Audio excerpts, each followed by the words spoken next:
decided that I'm going to craft a speech, I often think about how I'm going to open. And there was a poem that I was going to share with you that I kept saying, no, that's not the right one, it's not the right one. And then on the way here this morning, something exciting happened. And I realised that the woman who wrote this poem that has a lot of meaning for my life and may resonate with you is deciding that she may well run for presidency. She is a spiritual leader, Marianne Williamson, so I've decided off the cuff that I'm going to share this with you. Our deepest fear is not that we are inadequate. Our deepest fear is that we are powerful beyond measure.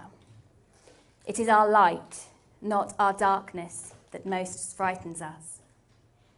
We ask ourselves, who am I to be brilliant, gorgeous, talented, fabulous?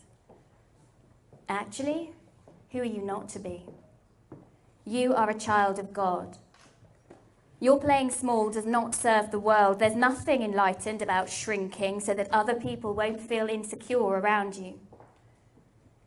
We are all meant to shine, as children do. We were born to make manifest the glory of God that is within us. It's not just in some of us, it's in everyone. And as we let our own light shine, we unconsciously give other people permission to do the same. As we're liberated from our own fear, our presence automatically liberates others. Now, she comes from a very Christian spiritual background. I'm not Christian, and my concept of God is very different, but something in that really resonates with me. So I wanted to start there today. So, we've got a lot in common in this room. Most of us are women. All of us, I think, are in business. And we all had to travel somewhere today to get here. So I want to just cast your mind back to this morning's journey, wherever you've come from. And I want you to take yourself back to when you were deciding what you were going to wear. Yes, you know where it's coming. So we get wrapped up, don't we, in that story that maybe we won't fit in. That maybe in this room of phenomenal, intelligent, capable, fabulous women, that we are not going to be a part of that, that we are not going to belong. That there's a little part of us that thinks we're not good enough, that we're a fraud, that we're an imposter. And that's maybe setting the theme for what I'm talking about today. All of that you tell yourself is a story. And I make it my mission to share story and words and teach you the power of words and story. And so today I'm sharing some of my story, and one of my stories I've not shared before. So anything could happen. I like to think that when I give a speech that I try to show up as myself. So I don't learn off-rote. I know where I want to go. I know the direction I want to take you in. Chiefly, though, I'm a lover of words and I'm a lover of story. And I used to think from the age of 5 that it was because I wanted to be known as the best actress in the world. I thought it was about me gaining recognition. And as I've gone on and had a very interesting, varied career, which you'll be finding out about, I come to realise now, as a master NLP practitioner and someone as a master of hypnosis, that actually the words shape the backbone of the story. We've heard a lot today about mindset. And I was having a conversation earlier with Denise saying sometimes we hear this and we think, I've just got to think positive. Sometimes there's the stuff that lies beyond that you're not even recognising, that are in your patterns, not just in what you say, but in what you do, the drama that you're creating in your life. And so one of the things that I do as a success coach, which is a self-styled title because nobody tells you you're one of them, is that I show people those stories and I hold up that mirror. So today, I'm going to take you on a little journey. And I'm going to first of all work out how to use the clicker. That's not the right way. So this is me. 8 years ago next week. I'm in a room in one of my best friend's houses who lived next door to my parents. I'm wearing a stupid wig. My husband and I could only go to this important party if I put on a stupid wig and made a joke of my dire situation. You see, a week before this, so pretty much 8 years ago this weekend, I was told that I had to face a new story, a new reality that I would not walk again. At the time, I was heavily pregnant with my third child. It was a complication in pregnancy. And I was pretty broken. By this point, I'd been mostly in bed for months on end, from about 8 weeks pregnant. And life was extremely tough. I had 2 children at this time, one who'd just started school, so we had to get out of the house. And I had this delightful angel in the background who was actually a devil. She was the devil child incarnate. So she's lovely, but she was really hard work and really full on, and I was struggling. Being told that you might not ever walk again is tough for anyone. For me, though, that meant that I couldn't then be the parent I wanted to be. I couldn't be the person I wanted to be. We'd been married 7 months. The pregnancy was, honeymoon baby. So what did that mean for me? And chiefly, before that, before I had my first child, I'd been an actor. And I felt that my career had been whisked away from me when I had my first child because I'd been playing Juliet on a huge international tour. And you know what? They don't like you to play Juliet when you're up the duff. So the moment I found out I was pregnant, I shut myself away from that career, believing I couldn't have that. I couldn't be creative and be a good mum. I couldn't have the professional success I wanted and be a good mum. So this moment happened. I'm at this stupid fancy dress party where everyone else, all the other women in the room, friends of mine, are having the time of their life, dressed as Wonder Woman, Batgirl, God knows what, all looking sexy, all looking hot. I've turned up wearing a really stupid wig and my dad's glasses from the 80s. Because that was the only way I could be in that room, because I knew that everything had changed. And I had to do something about it. And what I did was I went and saw a hypnotherapist. And the reason I went to him was years before I'd been having trouble sleeping. I used to dream that I'd seen spiders. It was a stress manifestation. And this particular night, I thought I'd seen a spider on my husband's face. So very gently, in the middle of the night, I just, brushed his cheek to remove. Unfortunately, I punched him smack in the face while he was asleep. So I went to see this hypnotherapist originally because we needed for me to sleep and not to be hitting him in the night. I haven't done it since, so he's quite glad about that. But this time around, when I went to see the hypnotherapist, it's because I was desperate. Right? I wasn't getting out of bed, I wasn't washing myself. In truth, these were the clothes I slept in, lived in. There's stains on that t-shirt that are real because I couldn't even get changed to go to the party. I was there for about half an hour before I went home in tears. So in this room with this hypnotherapist who did not put me under trance because he was an NLP practitioner, a neuro-linguistic programmer. And we talked for an hour. And in that time, he listened. And then he effectively showed me a metaphorical mirror. And he showed me that what I was talking about was not just about the disability I was experiencing. I was talking about my limitations. I was talking about how in my career I'd not been able to have what I wanted. That because I was a mother, I could not have what I wanted. He showed me my limitations that I did not know were there. He showed me that I was saying I was not good enough at the same time as knowing I was talented. He showed me that I thought I was a bit of a fraud, that when I pushed in my acting career to be seen, to be noticed, to be heard, actually there was a big part of me going, you don't deserve this. And we've all done it, right? We've all shown up desperate and eager, and it's one of the biggest ways to push people away. I was scared of being judged. What if I didn't make it as an actress? What if I didn't get the success I deserved? I told everyone I was going to do this. What happens if I'm a joke, a failure, and it never happens? And he showed me that I was pushing to try and prove myself.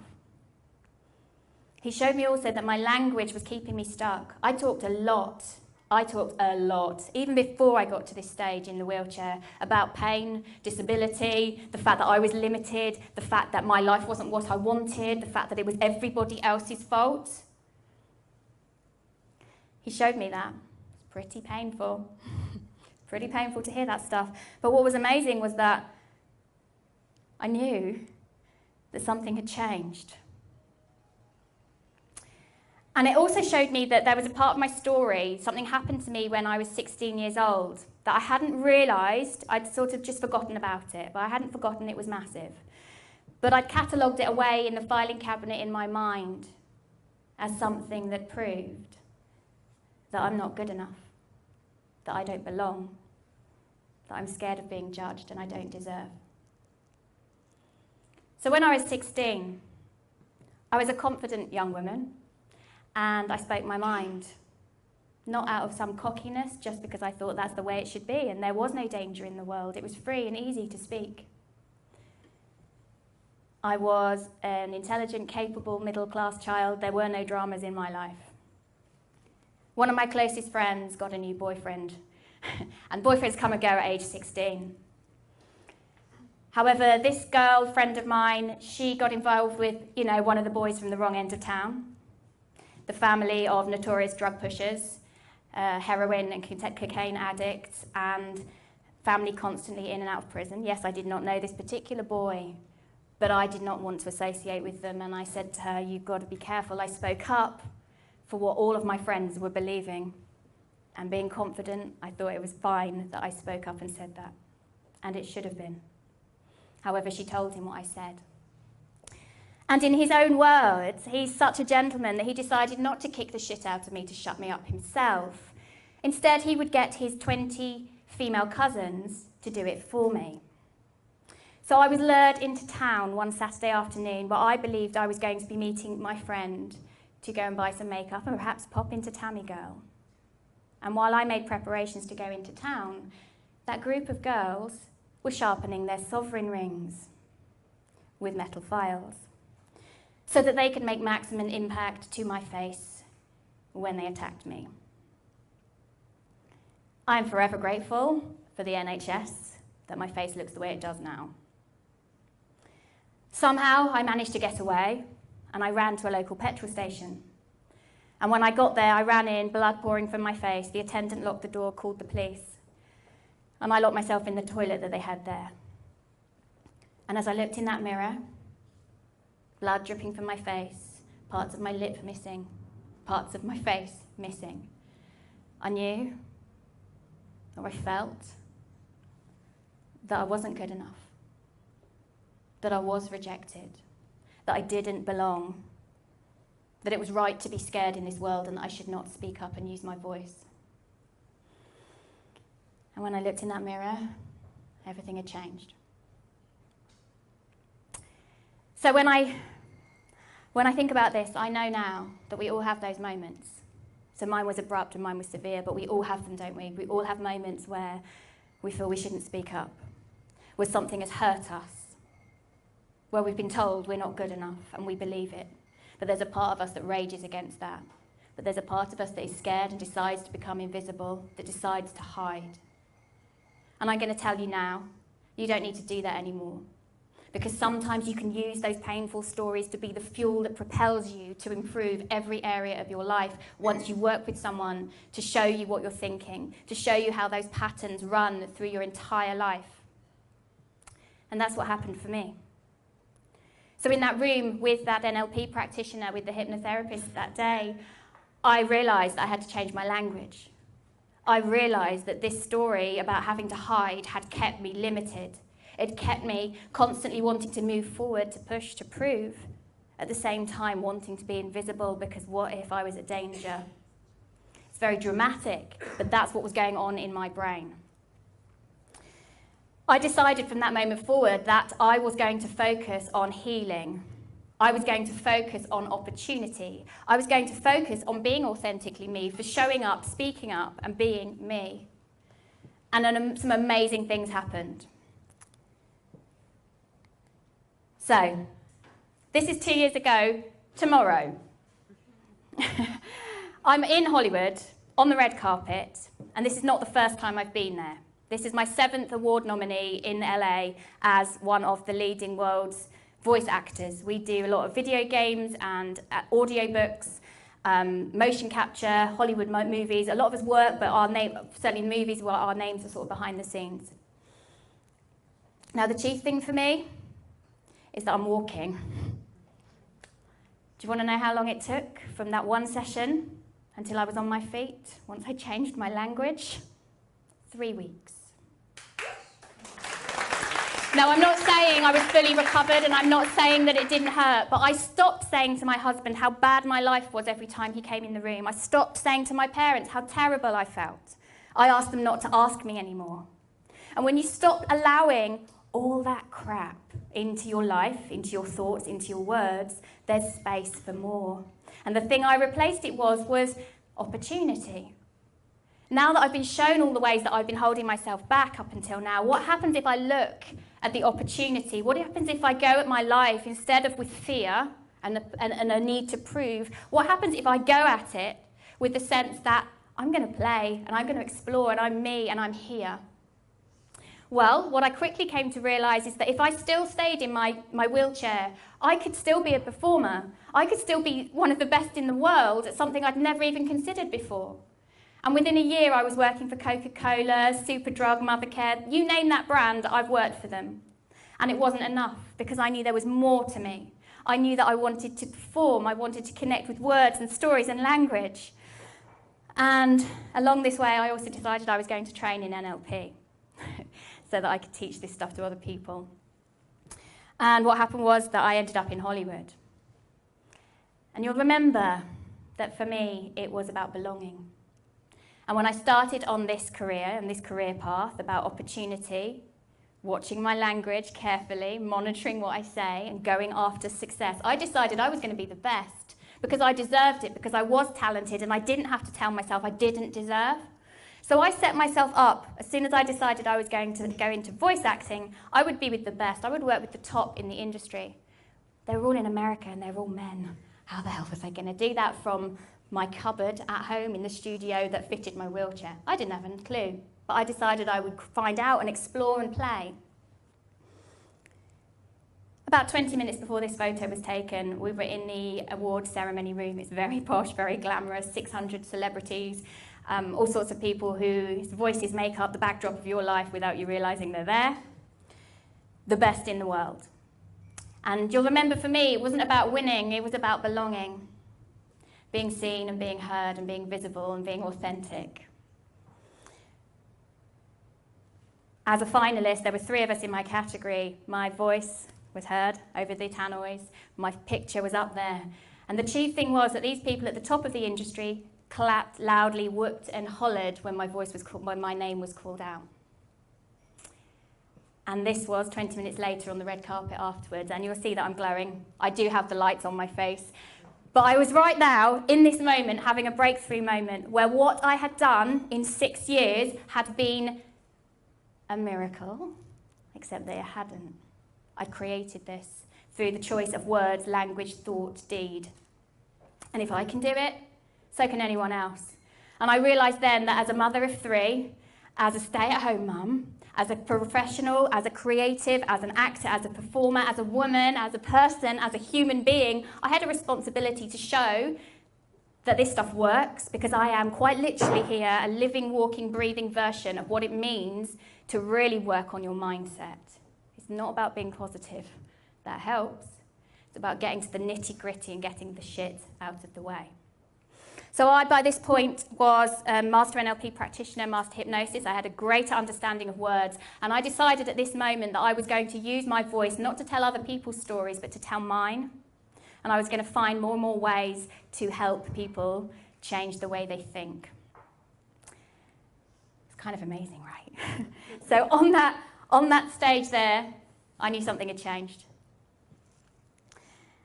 So from there, I went on to create various businesses as a coach, with a membership, creating lots of guided visualizations and hypnosis tracks, really encouraging people to look at how they think. And last year, I won an incredible award, an international award, alongside other winners, Adele, you might have heard of her, and Rio Ferdinand, for my ability to inspire a generation of people because of the words that I say and the message that I give.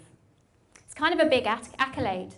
And if you told that girl at 16 that she was going to get to that point, there's no way I would believe it. So, I'm not good enough. I don't belong. That's gone. I can stand up here and I can tell you my stories and I can speak authentically. I can tell you I'm going after success and I know where I'm going because I create it daily, and every single one of you can do that too. As a master hypnotherapist, as you've been sitting here today, I've been putting lots of really interesting language into what I've said today. And your subconscious has been listening, which is brilliant. because something's going to have changed for you in this room. You are enough. You do belong. You create your own success. I'm just going to finish now. If I'm going to ask you to close your eyes, in fact. It's calling you. You hear it. The whisper in your heart. The echo through your being. The pull from deep within your belly. You were meant for more. The place you have been hiding, seeking safety from the pain. That dark corner in the cupboard under the stairs, cramped and tight, felt comfortable for a while, familiar. It's not where you were born to live. You were meant for more. You lift your head and you see the light spill through the cracks around the doorframe. You look closely. You realise the door is ajar. It is open, waiting for you to be brave enough to walk through. It always has been. You were meant for more. A strong, loud, silent voice nudges you. Now is the time. You have everything you need. Come out of the dark. And as you just come back now to the room, I want to tell you that one of the things I've done daily is I've used guided visualizations, and I have one available on my website. If you want to download it, you're more than welcome to. That stuff works. It's not just stuff that we talk about. It works. You set your goal, you decide where you want to be, and you remember it daily, and it keeps you focused. So if you want to do that, that would be amazing. The thing I most want for you today, as you think back to that journey this morning where you're telling yourself that maybe you don't belong, maybe your outfit's not right, maybe you're not good enough, maybe you're a fraud, maybe your business isn't good enough, maybe you'll never get it there, you are not the same as these talented, capable, fabulous women in this room. And I want to tell you, it's just stories. And that deeper part of you that was listening very closely and paying attention today, it knows that something in this room has changed.